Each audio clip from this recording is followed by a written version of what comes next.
안녕하세요 여러분, 속 시원한 한국어의 박현선입니다. 저는 오늘 밖으로 대다, 아이를 쓰는 대다와 어이를 쓰는 대다 두 개의 말을 구별해 드리려고 합니다. 사실은 두 개의 에와 에는 사실은 소리가 다른 그 의문이죠. 그래서 이 에는 옆으로 입을 이렇게 벌리면서 에 이렇게 발음을 하는 거고, 이거는 밑으로 좀 턱을 내린다는 느낌으로 에 이렇게 발음을 하는 건데, 사실 일상생활에서 한국인 어느 누구도 이 두 가지를 신경 써가면서 옆으로 벌릴까 아래로 벌릴까 뭐 이렇게 신경 쓰면서 발음하지는 않아요. 그래서 두 개의 모음이 사실 그렇게 크게 소리로 구별이 되지 않습니다. 엄밀하게 말하면 구별이 되는 건데, 그래서 대다와 대다가 헷갈리는 경우가 굉장히 많죠. 그래서 두 개의 단어를 구별해서 설명해 드릴 텐데, 사실은 이 두 개의 말은 우리 그 한국의 고유어예요. 한자어도 아니고 외국 서양에서 들어온 말의 영향도 아니고, 그래서 이런 고유어들은 한 개의 단어가 굉장히 여러 가지의 뜻으로 쓰이는 경우가 많아요. 이런 것들을 가리켜서 다의어라고 얘기합니다. 한 개의 단어가 의미가 여러 개라는 거죠. 그래서 이 대다와 대다는 굉장히 많은 상황에서 여러 가지 의미로 쓰여요. 그래서 설명이 조금 길어질 수 있어요. 끝까지 잘 들어주시기 바랍니다. 자, 우선 안으로 쓰는 어이를 쓰는 대다부터 설명을 드릴게요. 이 대다는 불이나 또는 뜨거운 것에 상처를 입은 거예요. 그래서 우리 몸이 상처를 입었을 때, 뜨거운 것에 상처를 입었을 때 대다라고 하지요. 그래서 뜨거운 물에 발을 대었다, 끓는 물에 손을 대었다 라고 해서 화상을 입었다 라는 뜻이에요.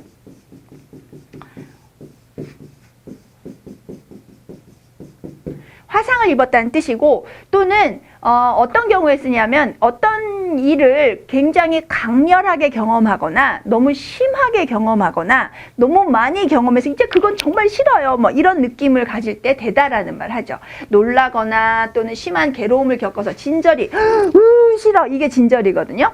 그래서 이런 경우가 쓰죠. 그래서 술에 대다라는 말은 술을 너무 많이 먹고 고생했어요. 그랬을 때 술에 됐다라는 말을 하고요. 또 아이는 힘든 공부에 대었는지 집에 와서는 잠만 잔다. 그래서 공부에 대었다. 공부 너무 열심히 해서 지쳤어요. 완전히 힘들어서 뻗어버렸어요. 이렇게 공부를 하면 이제 생각하기도 싫어요. 뭐 이런 경우. 그럴 때 대다라는 말을 쓰죠. 이 정도로 공부를 하면 안 되겠죠. 즐거워야 되는데. 그래서 안으로 쓰는 대다는 여기까지 두 가지 정도의 의미로 쓰이는데, 밖으로 쓰는 대다는 의미가 너무 많아요. 자, 우선 어디에 닿은 것 또는 접촉의 의미, 접촉의 의미로 수화기를 귀에 대다. 수화기와 귀가 이렇게 접촉이 된 거죠. 이런 경우에 또 그 물건에 손을 대다. 이렇게 접촉의 의미일 때 밖으로 쓰는 대다를 씁니다. 어른보다 먼저 음식에 숟가락을 대다. 음식이 있으면 숟가락을 접촉하는 거. 또 우리는 서로 등을 대고 앉아 먼 산을 바라봤다. 그러면 나의 등과 친구의 등을 서로 붙이고 라는 접촉, 붙이고 이런 의미가 있는 거예요. 그래서 또 그림에 붓을 대다 라는 얘기는 붓을 들어서 그림을 그리기에 화폭에 붙였다는 거죠. 접촉을 시켰다는 거죠. 그래서 이런 접촉, 붙이다 이런 의미일 때 아이를 쓰는 대다를 사용합니다. 요 세 번째 거는 한국의 예절이에요. 그래서 식사를 할 때 어른이 먼저 숟가락을 들고 한 입 드신 다음에 어린 사람들이 이제 식사를 시작하는 것, 이거는 한국의 음식 예절입니다. 또 두 번째로는 어떤 목표를 향하다. 어떤 목표를 삼고 그쪽을 향하다라는 의미로 대다를 씁니다. 그래서 하늘에 대고 하소연을 하다, 이 말은 하늘을 향해서라는 말이에요. 하늘을 향해서 왜 이러시는 거예요? 뭐 이렇게 하소연은 이제 내가 힘들어요를 얘기하는 것을 하소연이라고 하죠. 또 아이들이 나무에 대고 돌을 던지고 있다. 그래서 돌을 던지는데 나무를 향해서 던진 거예요. 또 어머니는 아들에게 대고 그동안의 불만을 한꺼번에 말했다. 그래서 아들을 향해서 아들에게 라는 말이에요. 그래서 어떤 대상을 향하다, 그쪽으로 향하다. 이럴 때도 되다라는 말을 사용합니다. 세 번째로 어떤 탈 것들, 차든지 배든지 뭐 이런 것들을 멈추어서 정차를 시킬 때, 우리 주차라고 하죠. 주차시킬 때도 이 말을 쓰죠. 항구에 배를 대다, 이런 정박하다라는 말을 쓰죠. 배는 정박한다라고 얘기를 하고, 어제 집 앞에 차를 대다가 이건 주차를 하는 거죠. 주차를 할 때도 차를 댄다, 배를 댄다, 이런 정박, 주차 이런 건 다 한자어예요. 그런데 우리 고유어, 한국어, 순수한 우리말로 하면 배를 대다, 차를 대다 이렇게 사용을 하게 되는 거죠. 또 네 번째로 어떤 사람, 물건을 이제 그 마련해 주거나 또는 사람을 소개하거나 이럴 때도 되다라는 말을 씁니다. 그는 그동안 남몰래 가난한 이웃에게 양식을 대왔다. 양식을 제공했다. 마련해서 줬다. 이런 뜻이에요. 어린 그녀가 가족의 생활비를 댔다. 가족의 생활비를 마련했다. 혼자 벌어서 가족을 다 먹여 살렸다 이런 뜻이죠. 또 피고인에게 변호사를 대다, 이거는 변호사를 소개해서 그 변호를 받도록 해줬다는 뜻이에요. 또 건설 현장에 인부를 대다, 제공했다, 일할 사람을 소개하고 거기서 일할 수 있게 소개하다, 이런 뜻으로 쓸 때도 되다라는 말을 씁니다. 되다는 너무 쓰임새가 많아요. 아직도 많이 남았어요. 계속 보셔야 돼요. 다섯 번째는 어떤 이따께, 이것도 이제 접촉의 의미를 갖지만 단순 접촉이 아니라 어떤 관계를 맺는 거. 그래서 고객에게 전화를 대주다라는 것은 전화를 연결해 준다라는 뜻이에요. 또 실력자에게 연줄을 대다, 이거는 관계를 맺으려는 이런 뜻이에요. 그래서 연줄을 댄다라는 얘기는 그 사람과 관계를 맺기 위해서 어떤 소개를 받든지 뭐 연락을 취하든지 뭐 이렇게 되는 것을 연주를 댄다라고 얘기를 하죠. 여섯 번째는 뭘 덧대거나 뒤에 받치는 거예요. 그래서 우리가 지금은 요새는 많이 안 쓰는데, 제가 어렸을 때는 공책에 이렇게 글씨를 쓰면 밑에 그 자국이 남기 때문에 좀 플라스틱 같은 걸로 만들어진 거 밑에다가 받쳐놓고 썼어요. 그런 것을 책받침이라고 얘기했거든요. 그래서 위에 밑에다가 뭘 받치는 거, 그랬을 때도 책받침을 대다라는 말을 쓰죠. 밑에 받쳐놓는다라는 뜻이에요. 또 벽에 등을 대다, 여기 벽이 있으면 등을 벽에다가 붙이는 거, 이것도 이제 접촉의 의미와 상당히 겹치는 건데, 이렇게 밑에다가 깔거나 어디 붙이거나 기대거나 이럴 때도 대다를 씁니다. 또 비교할 때도 써요. 나는 그와 키를 대어보고 싶지 않았다. 여기서 대보고 싶지 않았다 라고 얘기를 주로 많이 하는데, 구어 상황에서 이때도 키를 대어보다 라고 해서 비교할 때, 누가 더 큰가 이렇게 할 때.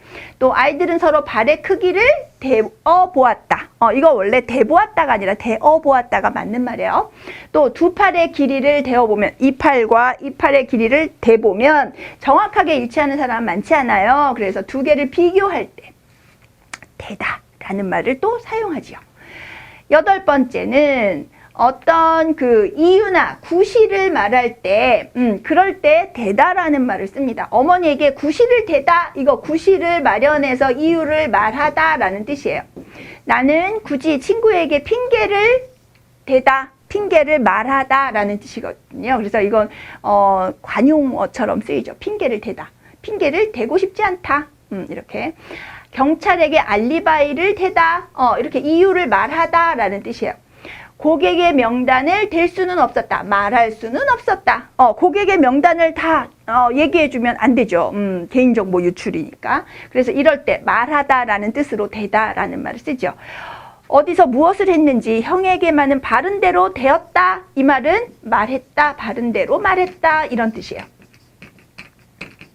그래서 어떤 이유나 구실, 이런 것들을 말하다라는 뜻으로도 대다라는 말을 사용합니다.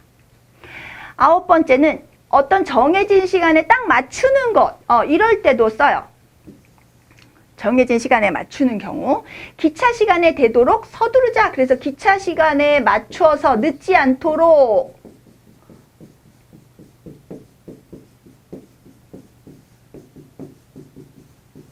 이런 뜻으로도 되다라는 말을 쓰죠. 운전사는 사장이 회의 시간에 될 수 있도록, 회의 시간에 늦지 않도록 맞춰올 수 있도록 이란 뜻이에요. 지름길로 차를 몰았다. 나는 약속 시간에 돼서 나왔는데 아무도 없었다. 약속 시간에 돼서 나왔다. 약속 시간에 맞춰서 나왔다 라는 뜻이에요. 이렇게 어떤 정해진 시간에 맞추는 것도 되다라는 말을 씁니다. 또 물을 끌어들이는 것도 되다라는 말을 써요. 주로 농사 지을 때 쓰는 말이고요. 그래서 요즘은 많이 쓰지 않지만 그래도 농촌에서는 계속 사용하는 말이거든요. 논에 물을 대다 라는 말은 논에 물을 끌어오다. 그래서 논에 물이 들어올 수 있도록 만드는 것을 물을 대다 라고 얘기를 하고요. 우리 집 논물을 개울 쪽으로 대어 놓아서 개울 쪽으로 그 물이 흘러갈 수 있도록 터놨다 라는 뜻이에요. 그래서 어떤 물이 갈 수 있는 길을 만들어 놓는 것, 그것도 대다 라는 말을 사용하지요. 11번째. 자, 이거는 본격적인 그 스스로의 의미라기보다는 보조동사로서 사용되는 거예요. 자, 여기서 본동사와 보조동사, 그전에도 제가 한번 설명을 드렸는데 뭐 보조 형용사도 있어요. 우리 한국어에 서술어가 발달이 되어 있어서 그냥 꺼졌다 라고 얘기를 하는 게 아니라 꺼져간다 라고 해서 어떤 과정을 동사 2개를 쓰거나 형용사 2개를 쓰거나 이렇게 해서 2개의 동사나 형용사 용언을 사용해서 그 상황을 좀 섬세하게 표현하는 것이 많이 있죠. 그랬을 때 중심 의미를 가지고 있는 것을 본동사, 그 다음에 보조적인 의미, 섬세하게 의미를 덧붙이는 것을 보조동사, 보조형용사 이렇게 얘기를 하죠. 그래서 본용언, 보조용언 이렇게 얘기를 하고 본동사, 본형용사, 보조동사, 보조형용사 이렇게 이야기를 하는 거예요. 그랬을 때 음식을 먹어대다 라고 했을 때 먹다라는 것은 본동사고요. 대다라는 것은 보조의 의미를 하는 거죠. 그래서 그냥 먹는 게 아니라 막 먹는 거. 이럴 때 조금 그 행동이 너무 심해. 이런 의미 또는 너무 여러 번 반복해. 이런 의미를 추가하는 보조 의미로 대다라는 말을 쓰는 거예요. 그래서 먹는데 너무 심하게 먹는 경우 먹어댄다라고 얘기를 하고요. 아이들이 깔깔 웃어댄다라고 얘기하면 그냥 웃는 게 아니라 심하게 웃는 거예요. 우리는 그를 멍청이라고 놀려대고는 했을 때 놀리고는 하면 그냥 놀린 거지만 놀려댄 거는 심하게 놀린 거죠. 또 그는 중풍에 걸려 손을 떨어대었다. 그랬을 때 몸이 안 좋아서 손이 이렇게 막 떨렸을 때 그때 떨었다라고 얘기하는 것과 떨어댔다라고 하면 좀 더 심하다라는 의미예요. 위층 사람들이 떠들어대는 바람에 떠드는 바람에 하는 것보다 떠들어대는 바람에 하면 좀 더 심한 거예요. 그래서 어떤 행동이 반복되거나 또는 심하게 일어나는 것을 추가해 줄 때 보조동사로서 대다를 사용합니다. 그래서 이 밖으로 쓰는 대다는 이렇게 의미가 여러 가지가 있어요. 안으로 쓰는 대다는 화상을 입었다 또는 진저리가 난다. 다쳤다거나 진저리가 난다거나 실증이 났다거나 이런 의미인데 그 외에 대다라는 거는 접촉의 의미 또는 향하다, 어떤 것을 향하다 또는 시간에 맞추다 또는 주차나 정박을 하다 또는 돈 같은 것을 마련해 주다 또는 뒤에 바치다 또는 소개해 주거나 관계를 맺다 또는 비교를 하거나 이유를 말하다 또 어떤 행동을 심하게 한다라는 보조 동사로서 역할을 합니다. 그래서 대다라는 말은 이렇게 여러 가지가 의미가 있기 때문에 지금 일부러 예문을 많이 들어드렸거든요. 그래서 예문을 여러 번 보시고 그 사용 방법을 이해하시는 게 중요할 것 같아요. 그래서 단순한 차이가 있을 거라고 생각했지만 이렇게 큰 차이가 있는 대다와 대다 두 개의 단어를 대조해 봤습니다.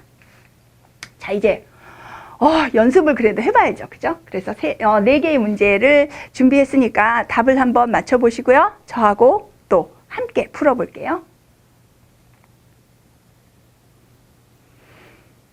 자, 이제 저하고 한번 해보실까요? 음식을 만들다가 손을 다쳤어요 이거잖아요. 그래서 화상은 어휘를 쓰는 되었다를 써야 됩니다. 또 먼저 들어갈 테니 너는 차를 대고 와라. 그랬을 때 주차는 밖으로 쓰는 대다. 또 거기에 손을 대면 금방 부서져 버릴 것 같아. 만지면 이란 뜻이죠. 그랬을 때 여기는 밖으로 쓰는 대다예요. 또 놀이기구에 한번 대인 후부터 다시는 탈 수가 없다. 그래서 놀이기구를 타고 너무 무서웠어요. 다시는 그걸 탈 수 없어요. 질렸어요. 진저리가 나요. 이거잖아요. 이거는 어이를 써야 되겠죠. 다 맞으셨어요? 그래서 밖으로 쓰는 아이를 쓰는 대다와 어이를 쓰는 대다 구별해서 사용하도록 해야겠습니다. 자, 오늘의 설명 여기까지고요. 조금 길었는데 다 보셨나요? 지금까지 봐주신 분들께 감사를 드립니다. 그리고 도움이 되었다면 좋아요와 구독 버튼도 눌러주세요. 제가 다음에 여러분에게 달려가서 소식을 전할 수 있도록 여러분들께서 통로를 마련해 주시는 거예요. 자, 그러면 오늘 수업은 여기까지고요. 다음 시간에 또 만나도록 하겠습니다. 여러분 안녕.